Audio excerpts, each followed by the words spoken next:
was pumping gas, most definitely, and printing T-shirts and selling ink pens, and I mean, anything and everything. There was a guy who I worked with many years ago, and we were talking about success and money and all that stuff. And he told me this one thing. He said, money doesn't change anybody. Money reveals them.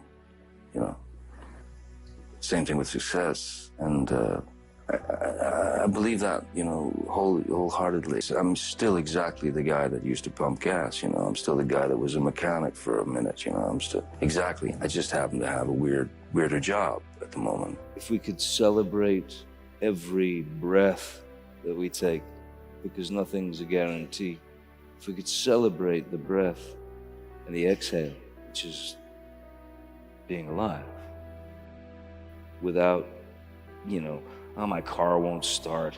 There are things that are very, very important in life that we don't think about, And one of the most worrisome things that I went through for years is you're freaked out about your past. You're worried, you're scared to death of the future, but the now doesn't exist. And I think that's a grave mistake that we make. By the time you were 15, that you had lived in 20 different homes, is that true? My mom liked to move a lot. A lot. A lot? Yeah. One time we moved from one house to the house next door. So how do you adjust? How do you get to be, if you're going in a different school all the time? Well, it was kind of normal. We didn't know anything else, you know. So for us, it was kind of normal. I moved to Los Angeles in 1983, and was basically an unemployed musician, and a buddy of mine, Nicolas Cage. Yeah. I was filling out job applications, and Nick suggested that I meet his agent because he felt I should be an actor. Why? Don't know. Don't know. Still don't know. Okay. But no, so you'd never seriously thought about it until Nicolas Cage mentioned it. Yeah, I mean, and for me, it was really just, I just thought, well, at this point, I'll do anything. I just got to pay the rent, I was on the verge of being evicted. And... So you consider yourself lucky? Very lucky, yeah. But you have to have talent to meet the luck, right? Somebody hands you the ball, and you run, I mean, and if you get hit, you get hit, or maybe you make it through. You never know. But, I mean, I just know that somebody handed me the ball at a certain point, and I was hungry enough to keep running, and I'm still running. I maintain a hunger, but not an ambition. You went to play music when you quit school. You didn't go to become an actor. I started playing the guitar at the age of 12. Yeah, it was the first real passion that I had. So I literally don't remember going through puberty because I locked myself in a room at the age of 12, 13, and just played the guitar, learned things off records, and taught myself how to play. And it was my life. And it was the only solace.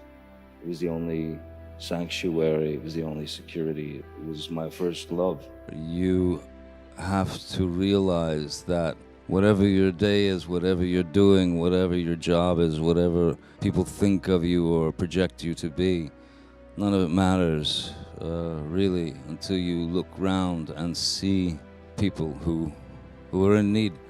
And I think probably the best benefit of my job is to help to make people smile who otherwise wouldn't or couldn't have a smile on their face. So, yeah, that's my deal. To go into a place where, I mean, I spent time in Great Ormond Street, where it was, I was the parent when my daughter was ill, and it was, I mean, I've known darkness in my life, but that was the darkest period ever, I'd always kind of done these visits, but after that, the visits became more and more important because the kids, bless them, they're so strong, they're so courageous, but the parents are the ones who are slowly dying.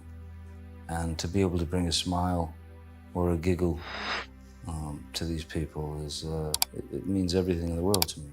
Do you look back and say, look, I did what I wanted to do. It's defining of me. There were other things that I probably should have done. Not from my perspective. I mean, from my point of view, I did the right things. Every film that I've done, I'm happy that I made that choice. I don't have any regrets whatsoever. Most people would say that if you wanted to be a leading man in a traditional way, it was yours there for the taking, and you didn't want that. I think any actor, given a certain amount of success or given a certain amount, somebody hands you the ball, you run with it. Any actor could do that, but it's not me. It wasn't me. I was on a television series for 3 or 4 years, about 4 seasons, and I was, without question, a product. Not my own product, that was somebody else's product. And they shoved me down the throats of America, and it was a very uncomfortable situation. And I swore to myself that when I got off that show, I would do what I wanted, the way I wanted to do it. And I stick to that. So, I mean, if I had to do leading man things just to continue to be an actor, continue to work, nah, I'd rather go back to pumping gas. What do you think when you look at those pictures? No, really. What do you think? No, it was a strange time because I had become this product, and it made me very uncomfortable. Yeah, because I didn't. I mean, Being sort of labeled a heartthrob. Well, they started to build this image, and it had nothing to do with me. And no one should accept anything but the truth.